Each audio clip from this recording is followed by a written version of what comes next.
ఒక తల్లి నమ్మకం అనే దైవంతో వచ్చినాం మేము. 5-6 సార్లు పిలిస్తే మాకేమనిపిస్తుంది? అన్ని పనికిరాని మాటలు.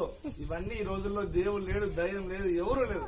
అందరూ మనం అనుకుంటే అందరూ ఉంటారు అనే మాట నాకు తెలిసిపోయింది. ఏ రోజైతే ఆ నిమ్మ పండు ఇచ్చి ఆ రోజు అరే ఇదిరా నీ అయిపోయింది పోరా నీ పని అంటే అప్పుడు అట్లా నిమ్మకాయ ఇచ్చిన. అట్లా నిమ్మకాయ ఇచ్చి ఇట్లా తీసుకురాని ఇట్లా ఇసిరేసిన తర్వాత నా పనులన్నీ అట్లా గాలోనే అన్ని జరిగిపోయాయి. నిమ్మకాయలో నీ సృష్టి ఉంటుంది, నీ ఒక నిజ స్వరూపం దాంట్లో ఉంటుంది, నీ నిజ స్వరూపం ఉంటుంది. అది నాకు కనపడితే ఎట్లా?